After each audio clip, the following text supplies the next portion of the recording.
Hey everybody, welcome back to my channel, Fish Den 365. I'm Den Haring, and welcome back. You know, I got a chance to fish recently with my brother Martin. We had a few hours available in the afternoon, and we fished Francis Walter Dam, Francis E. Walter.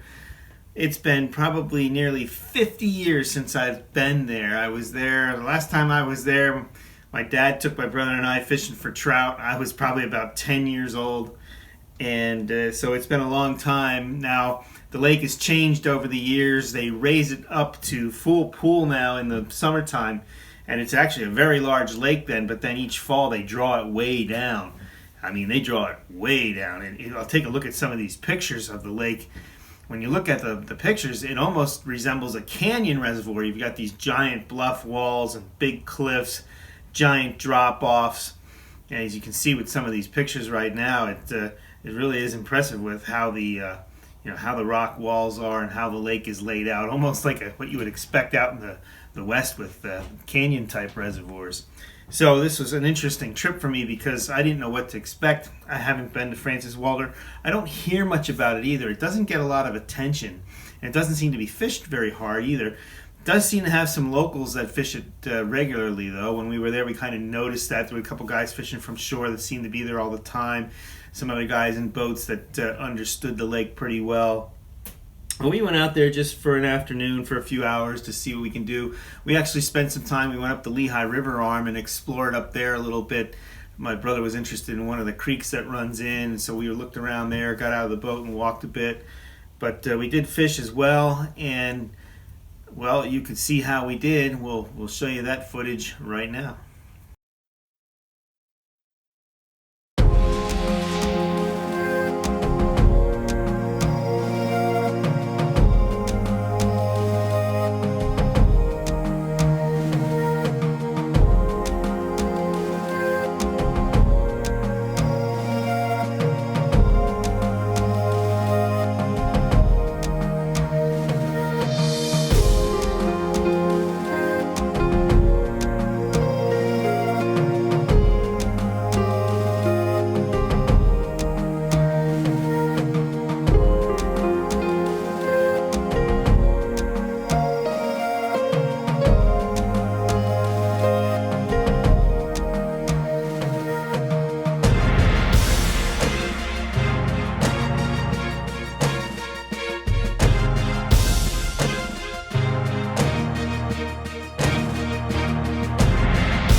So as you can see, it started out with some very small fish. Usually when I fish a place that I haven't been to or haven't been to in a long while, I like to kind of play around with some smaller baits just to get a feel for what's happening, if the fish are active or not. And so the first thing, or one of the first things I was throwing, was a drop shot with this little 3-inch Hazardong shad from Mega Bass. I really like this bait on a drop shot. It's got a little tail that goes pretty good, but one of the things I really like about the bait is that it has eyes, and so it's got a very realistic look. I mean, to me, fishing this thing is more effective than live bait. In the years I've been fishing it, it's just, you put this on a drop shot, you're going to catch fish, all kinds. So we started with this little drop shot, and you saw I caught some small smallmouths. I think I caught a crappie on it as well. Somewhere along the way I caught a perch. I don't think we got that on video. The battery died. But so we started off drop shot. Sometimes this bait catches some very big fish too. On this particular day, it did not. I also threw a blade bait. Actually, this one is what I call a hybrid blade bait. It's called a vibrato. Now, this used to be a Seville bait, but they must have sold the rights to Berkeley, because Berkeley now has the vibrato. This is a neat perch pattern. I don't remember if I fished the emerald shiner pattern or the perch pattern anymore. It was one of these two. But this is I call it a hybrid bait, because when it falls like a spoon. It has that spoon fall to it, but when you lift your rod up, it vibrates wildly like a blade bait does. So I threw the vibrato while my brother threw a standard blade bait, a Bass Pro Shops laser blade, and we caught fish on both of those baits, as you saw. And the other bait that I threw for a while was just a simple swim bait with a larger Hazardong shad on, the 3.8-inch one, I think it is, or 4-inch. I cut the head off of it, and then I use a Dirty Jigs Matt Steffen guppy head and throw that out there. Just let it sink to the bottom and then reel it in real slow, and I caught some smallmouths that way as well.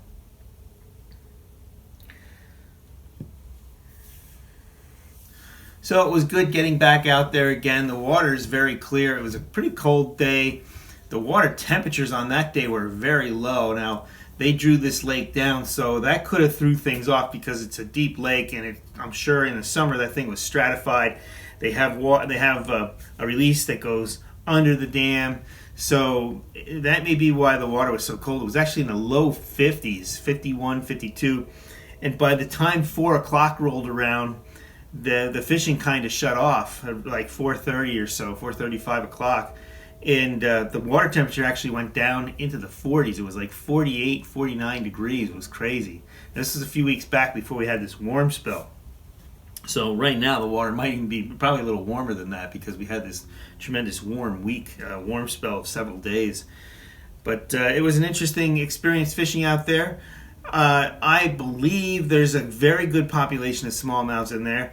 I'm sure there's some larger specimens than what we caught, but we didn't really get into the bigger smallmouths. We caught quite a few of them, but we couldn't find or didn't catch a lot of the bigger ones. But we weren't fishing in the best of conditions, and so maybe down the road we'll give that lake another try and see how we do.